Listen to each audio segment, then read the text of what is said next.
Hello दोस्तों, स्वागत है आपका study with Kanchan YouTube channel पर। और आज मैं आपके लिए लेकर आई हूँ इतिहास के संभावित क्वेश्चंस। जो 4 तारीख को आपका पेपर है, तो मैंने बिल्कुल एक्सपेक्टेड क्वेश्चन को इस वीडियो में लिया है, इस क्लास में लिया है। तो आप लोग इस वीडियो को पूरा देखें, और अगर आप लोगों ने क्वेश्चन को लर्न किया है तो आप लोग देख सकते हैं कि अगर एक्सपेक्टेड क्वेश्चन में कौन कौन से क्वेश्चन आ सकते हैं। और जिन्होंने अभी तक कुछ पढ़ा ही नहीं है तो वो इन क्वेश्चंस को देखकर सरल भाषा में याद कर सकते हैं। अगर आप चाहते हैं, अभी इसमें मैंने क्वेश्चन ही आप देख सकते हैं कि मैंने इसमें अभी क्वेश्चन दिए हैं, और अगर आप चाहते हैं कि मैं इनका आंसर दूं बिल्कुल सरल भाषा में, तो आप मुझे कमेंट कर दीजिएगा। तो चलिए शुरू करते हैं अपने इस वीडियो को। तो पहला क्वेश्चन आता है, हड़प्पा सभ्यता को सिंधु घाटी सभ्यता अथवा सिंधु घाटी सभ्यता को हड़प्पा सभ्यता अथवा संस्कृति क्यों कहते थे। ये क्वेश्चन दो तरफ से आ सकता है कि हड़प्पा सभ्यता को सिंधु घाटी सभ्यता क्यों कहते थे, और दूसरा आ सकता है कि सिंधु घाटी सभ्यता को हड़प्पा सभ्यता क्यों कहते थे। तो क्यों कहते थे, देखो इसका आंसर तो मैं आपको बताऊंगी नहीं, लेकिन समझाने के लिए सरल भाषा की मैं, अगर आप लोग चाहते हैं कि मैं इसके आंसर सरल भाषा में बताऊं तो आप लोग मुझे कमेंट कर दीजिएगा। तो क्यों कहते थे, इसलिए कहते थे क्योंकि सिंधु घाटी सभ्यता में सबसे पहले हड़प्पा नगर की खोज की गई थी, इसलिए हड़प्पा सभ्यता को सिंधु घाटी सभ्यता या फिर सिंधु घाटी सभ्यता को हड़प्पा सभ्यता कहते थे। जो 1921 में दयाराम साहनी ने हड़प्पा सभ्यता की खोज सिंधु घाटी सभ्यता में की थी। इसके बाद दूसरा क्वेश्चन आता है कि सिंधु सभ्यता एक नगरीय सभ्यता थी, इस आधार पर दो बिंदु दीजिए। जो सिंधु सभ्यता थी वो एक नगरीय सभ्यता थी, इस आधार पर दो बिंदु दीजिए। तो आप ऐसे कैसे आप मतलब प्रूव करेंगे, या फिर कैसे आप लिखेंगे कि सिंधु सभ्यता एक नगरीय सभ्यता थी। तो अब ऐसे आप लिख सकते हैं कि पहला पॉइंट आप डाल सकते हैं कि संस्कृति में नगरों में जो सड़कों का निर्माण किया गया था वो इस प्रकार से किया गया था कि वो सड़कें एक दूसरों को समकोण पर काटें। और दूसरा आप लिख सकते हैं कि जो सिंधु घाटी सभ्यता में मकान थे वो पक्की ईंटों के बने हुए थे। तीसरा आता है कि ग्रिड पद्धति क्या है। ये बहुत ही ज़्यादा इंपॉर्टेंट क्वेश्चन है, तो आप लोग इनको पढ़ लीजिएगा। चौथा है कि सिंधु घाटी सभ्यता की कोई दो विशेषताएं लिखिए। तो देखो क्वेश्चंस अलग अलग आ सकते हैं। अब इसमें था कि सिंधु सभ्यता या एक नगरीय सभ्यता थी, इस आधार पर दो बिंदु लिखिए। अब इधर आ रहा है कि सिंधु घाटी सभ्यता की कोई दो विशेषता लिखिए। तो आप इसका आंसर इसमें भी लिख सकते हैं, क्योंकि सिंधु घाटी सभ्यता नगरीय सभ्यता थी। एक तो पहले आप ये करते कि सिंधु घाटी सभ्यता एक नगरीय सभ्यता थी। दूसरा आप लिख सकते हैं कि सिंधु घाटी सभ्यता में जो मकान बने होते थे वो पक्की ईंटों के बने होते थे। और तीसरा पॉइंट क्या लिख सकते हैं आप, तीसरा पॉइंट लिख सकते हैं कि जो सड़कें थी वो एक दूसरे को समकोण पर काटती थी। तो इसका आंसर और इसका आंसर सेम है। इसके बाद आता है कि क्वेश्चन आता है पाँचवा कि मोहनजोदड़ो नगर की दो विशेषताएं लिखिए।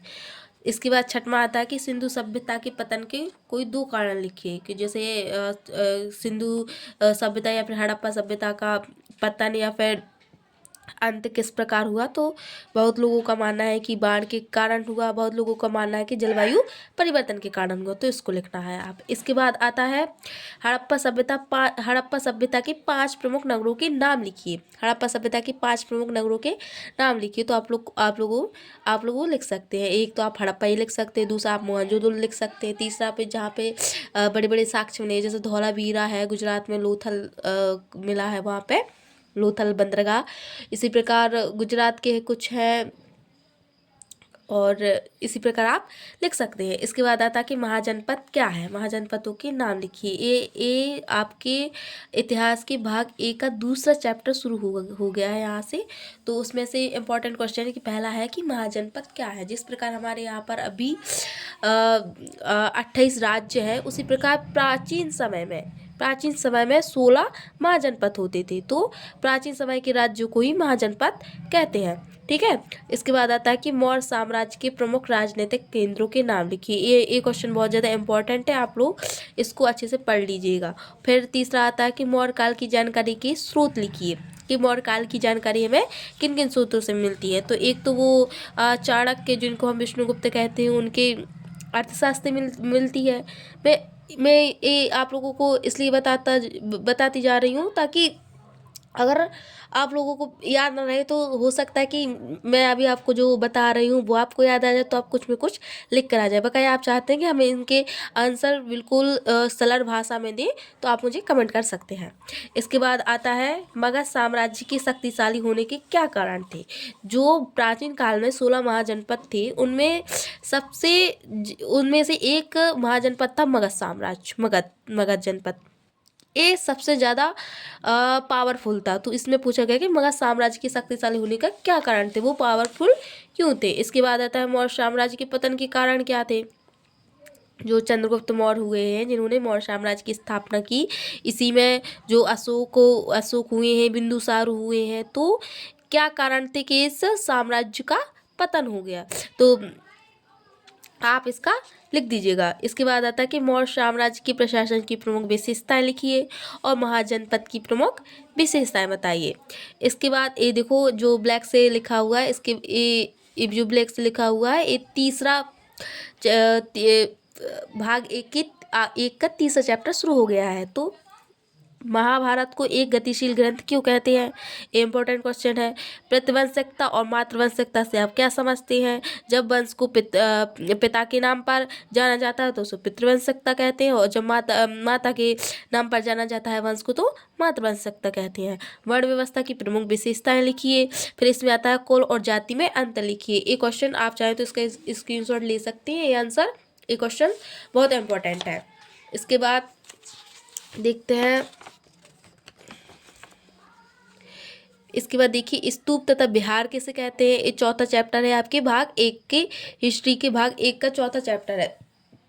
इसमें स्तूप तथा विहार किसे कहते हैं, स्तूपों की खोज कैसी हुई, सांची स्तूप की विशेषताएं बताइए। सांची आज भी सुरक्षित है जबकि अमरावती स्तूप नष्ट हो गया है, इसका कारण क्या है। फिर इसमें आता है कि त्रिपिटकों के नाम लिखिए और उनमें क्या उल्लेखित है। त्रिपिटक बौद्ध धर्म से रिलेटिव पिटक है। इनमें विनय पिटक हो गया, ये ऐसे ही 3 पिटक है, तो उनके आपको नाम लिखना है और उनमें क्या उल्लेखित है ये भी लिखना है। फिर आता है बौद्ध तथा जैन धर्म में अंतर लिखिए कि बौद्ध और जैन धर्म में क्या अंतर है।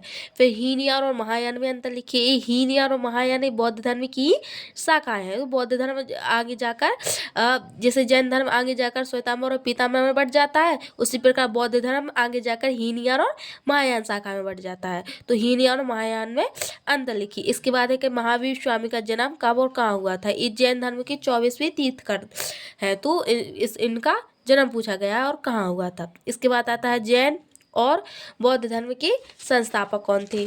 तो जैन धर्म के संस्थापक कौन थे और बौद्ध धर्म के संस्थापक कौन थे, ये आपको बताना है। इसके बाद आता है जैन और बौद्ध धर्म की 2 विशेषताएं लिखिए, या फिर ऐसा भी आ सकता है कि विशेषताएं लिखिए और जैन और बौद्ध धर्म में क्या समानता है, तो वो लिखनी होंगी आपको। इसके बाद आता है कि महावीर स्वामी की 2 शिक्षाएं क्या है। ये हिस्ट्री के भाग 1 के एक्सपेक्टेड क्वेश्चन है जो आपकी एग्ज़ाम में आ सकते हैं। आप चाहते हैं कि इनका हम आंसर दें, तो एक बार कमेंट